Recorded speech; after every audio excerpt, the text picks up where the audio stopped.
Today we're going to talk about Edward Sullivan, or Eddie Sullivan as he's commonly referred to as.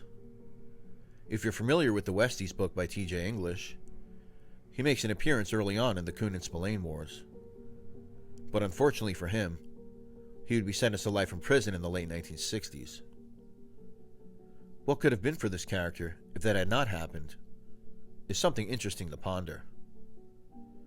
There isn't a whole lot out there on Sullivan, whose criminal career was cut short at the age of 36, but I'll discuss some things I did find. Edward Sullivan worked in construction as a metal lather and was a resident of the Bronx. He was married to Mary Sullivan and had 6 children.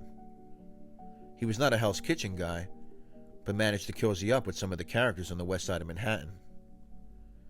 He would have enjoyed the Irish presence there at that time, being an Irishman himself, and possibly figured he was going to find some like-minded Irish criminals. Or perhaps he was introduced to the scene through people he met during his work in construction. In 1958, Sullivan would get sentenced to 2 to 3 years for grand larceny. Initially, Sullivan was arrested for robbery, but his charge would be reduced. The charge of robbery would have meant that Sullivan used physical force, or threatened physical force to obtain the stolen goods. But luckily for him, he got the larceny charge. He would be paroled in July of 1961. In the early morning hours of Sunday, September 29th, 1963, Edward Sullivan would be arrested for shooting to death 19-year-old Samuel Gerardo. Gerardo and 3 other young men had been in the hallway of Sullivan's Boston Road apartment, drinking and causing a ruckus. They had also been messing around with a baby carriage that Sullivan kept under a stairway in his apartment. Sullivan exits his apartment around 2:30 a.m. and exchanges words with the youths. According to Edward Sullivan and his wife's testimony, that's when 19-year-old Gerardo screamed, "I'll kill you!" They then take the baby carriage of Sullivan's child and push it out into the street. They enter back into the hallway and break down the door of Edward Sullivan's apartment. It's then that Sullivan fires at the group. He hits Gerardo in the chest. Gerardo stumbles into the street and crumbles to the pavement. He takes his last breath as his accomplices scatter. Sullivan, along with his wife, would be questioned about the events and asked why they didn't call the cops. Turned out that Sullivan was in the process of moving at the time, and his home phone had been disconnected for a couple of days. The 3 others involved with Gerardo would be arrested and charged with attempted burglary. At the time, Sullivan had 6 prior arrests, so he was no stranger to the law. But luckily for him, the judge at his hearing would immediately express that Sullivan was in the right, stating, "I have sympathy for Sullivan, but not these punks. They are just as responsible for Gerardo's death as Sullivan is." A month later, 34-year-old Sullivan would be cleared by a grand jury who viewed Sullivan's action as justifiable homicide.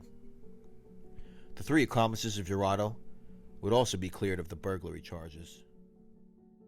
On Saturday, December 15th, in that same year of 1963, 34-year-old Sullivan would be arrested again. In October, while waiting to learn his fate in connection to the Gerardo shooting, Sullivan was helping Audrey Beaureard move from her Bronx apartment. Her husband, John Beaureard, had recently died in an auto wreck, and Sullivan managed to get a hold of his credit cards while assisting Audrey on her move. Edward Sullivan starts racking up thousands of dollars in children's clothing and home furnishings. He's eventually caught after using one of deceased John Beaureard's Gulf oil cards at a gas station. The license plate recorded would lead back to Sullivan. I couldn't find how much time Sullivan did for this crime, but it seemingly wasn't too long, considering what he would get into just a couple of years later.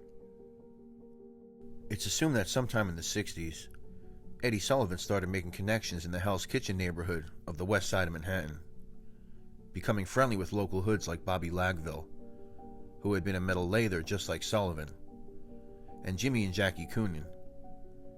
There was also Bobby Huggard, a former Queens resident who moved into Hell's Kitchen, and according to T.J. English's book The Westies, was once a stick-up partner of Sullivan's.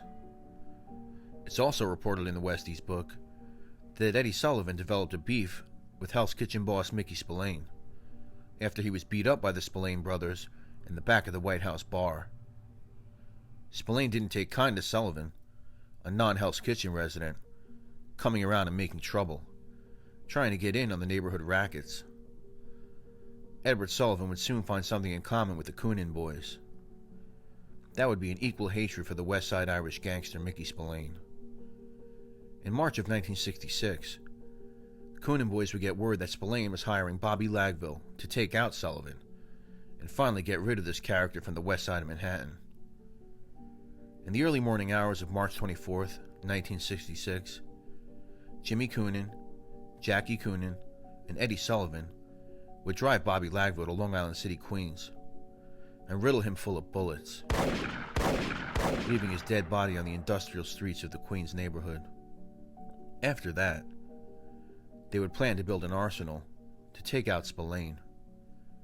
They would knock off a Bronx bar and then make their way to Vermont in order to purchase a few guns and prepare for battle.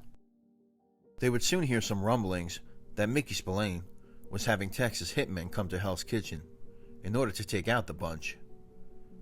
On the night of April 3rd, 1966, Edward Sullivan strolls into the Pussycat Bar in Midtown Manhattan. Sullivan has some words with a 26-year-old Queens resident by the name of Charles Coonan-Spillane, who was accompanied by 41-year-old Jerry Morales, a former Dallas resident whom he had met that night. Sullivan attempts to bully Coonan-Spillane, telling him that he was sitting on his stool and talking to his girl. Both untrue statements. Sullivan leaves and returns with a police badge. He grabs Coonan-Spillane and forces him outside, where 19-year-old Jimmy Coonan has a hold of Jerry Morales. They force them both into a car, where 26-year-old Billy Murtha and 23-year-old James Gallagher are waiting. After a failed extortion attempt, they drive the men into Long Island City, the same industrial neighborhood they brought Bobby Lagville to a couple of weeks prior. They would shoot Jerry Morales and Charles Coonan-Spillane. Jerry Morales would die on the pavement, but Charles Coonan-Spillane would live to tell the tale.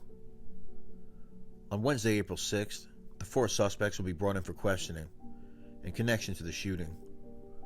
Little did they know, Coonan-Spillane was alive and would live to see his attackers once more in court. In the end, the city finally had enough of Edward Sullivan. With a history of prior arrests, including felonies, the 36-year-old Edward Sullivan would be sentenced to life in prison for the murder of Jerry Morales and attempted murder of Charles Coonan-Spillane. He would leave behind a wife and 6 children, who I imagine endured years of suffering due to the absence of the father and husband of the household.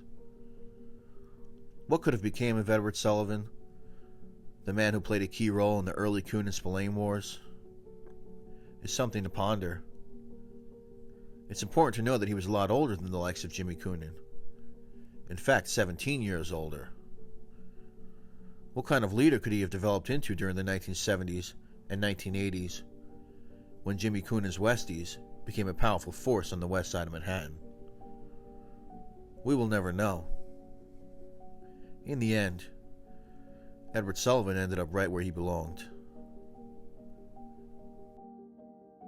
If you would like to see the locations where some of the events I discussed here took place, please check out my upload, The Westies Head to Queens, on location in Long Island City, Queens. I think you'll enjoy it.